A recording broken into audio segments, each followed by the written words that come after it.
We are back on Morning Line. Thanks for joining us. Good conversation this morning about resources as you see on the screen for at-risk youth. The number 737-7587. If you have a question for our two guests from Epic Girl, as we've explained, an organization here locally, over 3 counties, right? It's 3 or 4 counties in Middle Tennessee, helping girls at risk. And Andrea Hancock's with us. She's an outreach coordinator, and also with us, Stacia Freeman. I was wondering, as you both watched some of our series Broken, and there's a lot we can talk about on that, and I know you were involved helping our I-team, which we appreciate. What did you think when you saw the video and Ben's story of the children kept in solitary confinement? I've been very concerned about that because isolation is never good, which I saw Dr. Brown from Vanderbilt addressed that. You know, isolation is very difficult for children that are in that growth and development stage, and can make people in general, but especially, I don't think solitary confinement is good for anybody, but especially children that are at stages of development and don't have good control over their emotions or their impulses. I think it's a very dangerous place. I was quite concerned because I work with girls that have been sent to that facility that you all talked about. In Murray County? And had been very concerned. Tell me a bit about that, what your experience and theirs was. Well, so I had one girl that was there, I think she was there 4 different times, and for as long as, I think the longest time she was there was 4 or 5 months. And you know, she would be out 1 hour a day, and their rec time isn't like going to play basketball or run around or do exercise. It's calling people on the phone. And sometimes there are families, like some of the detention facilities, it's very expensive to put money on the phone for them to call you. And so they were going months without visits from their family or without being able to call anyone. How old were they?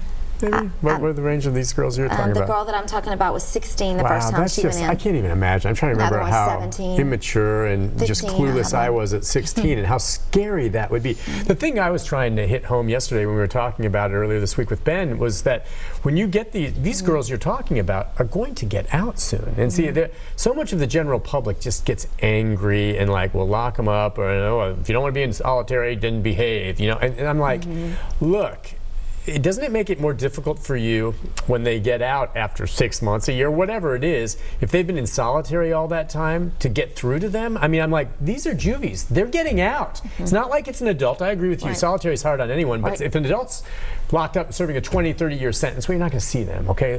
If you're going to do it that way, fine. But these kids are getting out in a hurry. How much harder does it make for you to help them when they get out suffering this additional trauma of being in solitary? Well, the thing about us is, here in Davidson County, for our kids, we have built really good relationships for kids in that position. But so when they're transferred into the system, a lot of times we already have known them maybe for as long as a year. And so there is that lifeline because there's been that connection established. And that's because of Davidson County, the resources and our juvenile justice and the people over there, they're good people. They notice this, they're complaining about the state. Right, but for another place where they don't have access to consistent adult relationships, and it's very damaging to them to be locked up and then to come out and try to figure out, they're basically starting over, and going back a lot of times to the same situation they were in to begin with. Do you guys, when they work with you and you're working with the teens, are you working with them through the home, or do you have a place where they come? How does it work, just tangibly, for someone that comes into your program? Yeah, so both. They a lot of times will come to our office for classes. Some of the classes are taught at court. We're also in 3 high schools, so we teach at high school, but we do try to engage the families, as Andrea said, because we realize that even if we think your family is bad, they're making bad choices, they're not a good connect for you, it's still their family. Yeah, you have no choice. That's what it is. I mean, you can't. You want to try to keep families together. I understand that. Yes, we do. So yeah, you go in there and so you deal with the family. Andre, for instance, so do you go into the homes? Yes. Yes, you do. Okay. Yes, I do. Are you always welcomed with open arms? Yes, I would like to believe so. Really? I mean, you're very nice, so I could see that. But I mean, do they sometimes? The parents is what I'm talking about. Maybe, well, why do I need to have them come in here now? And are they ordered to do it by the court, or? Well, no. I just believe it's about presentation and coming in a way of assistance. We're real big at Epic Girl about not coming to the parent in a judgmental way, Okay. but coming to them in a way of assistance. We want to help you because we know that if you're okay, the girl is going to be okay. And so, like, one of our parents helping, like, with license, being able to obtain her driver's license, going over, assisting with going through the questions of the practice test, because if this parent doesn't get that license, can't get a job. She may face some kind of criminal charges because you cannot drive without license. Okay. You So know, she was so driving then without the child, well, you know what I'm saying? So just being able to, because then the child will be. So you have to work with the family in certain things. So, but the parents, even I would like to say this, even if the parent may live in a hard neighborhood, or maybe have activities outside of the home. When we come, it's a certain level of respect that when they know that you're like a social worker, they look at you maybe like a social worker. You're here to help. Or they say, this is my helper. They say, this is my helper, so y'all need to move back. This is my helper. And it's a lot of respect that comes with when you're helping someone, that even if you're in a hard neighborhood, they kind of like stop those things for that moment and kind of give you the peace that you need in order to assist them. And the people around them respect that. So I would like to say that those have been my experiences. I haven't had a hard experience where I have felt like I was in danger or my life was in danger. That was my next question, and that's good to know. That's good to know at this point they're really open to receiving this help. Let's take a quick call from Tom. Tom, good morning. Hi, Tom. Oh, hi, Nick. How you doing? Good. What's on your mind? Well, you know, we was talking yesterday about the juvenile justice. Well, here today you're talking about the girls. I think the programs and stuff, I'm like the lady that just got through talking. Yeah, she's very right.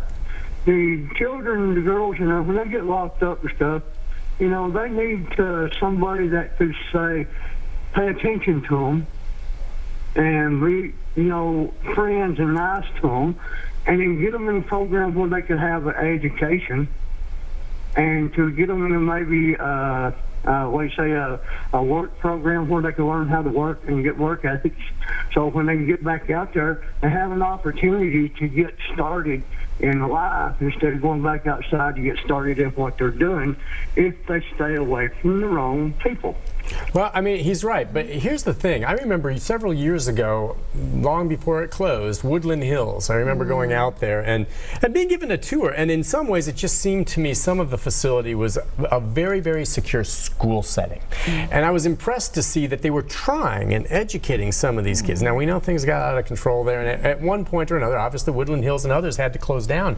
We really only have this one in Murray County now, and a lot of them are privately run, which I think is part of the problem personally. Right. But, you know, those kind of programs that he's talking about, and Tom's not wrong, and Ben and others with the I-Team were just saying it's going to cost money and it's going to take some effort. And I just don't know if there's the political will in our lawmakers up there to do it. And that's what's frustrating to me. I really hope they will, because, you know, it's one thing I appreciate very much what Tom said, and that he recognizes that relationships really are the catalyst that drives change. But it is true that we have to look at that consistently across the board. And if we're putting kids in these facilities where relationship is not important and it's not played upon, I mean, a lot of times in these facilities, kids are still having to survive in the facilities. And he mentions, going back to negative peer influences, if you never get to leave those negative influences and you're not replacing those negative influences with positive influences, the chance of someone improving from their past experiences is pretty small. And so it is going to cost a lot of money. But I hope that at some point we'll all sit down around a table and determine how to do it in a cost-effective way, because really and truly, at the end of the day, it is costing us somewhere. We can either pay up front and then, you know, help people become safe, healthy, contributing members of our society, or we'll pay pay for it on the back end. Yeah, I couldn't agree. As we go to the break, and I'll let you elaborate more as we come back, but I mean, if you want to just fall down on the side, and I know a lot of people don't have sympathy for folks locked up, well, at least focus on the kids. Because if they get in trouble and you can rehab them so they don't recommit, then at the very least, you're not paying to lock them up for the rest of their lives. And I'm sick and tired of paying for it. I want them to be contributing members to society. If we can get to them, even after they've committed some crimes early on, help the kids now. And that's what I hope people understand. It's not just about locking them up, because they're going to get out.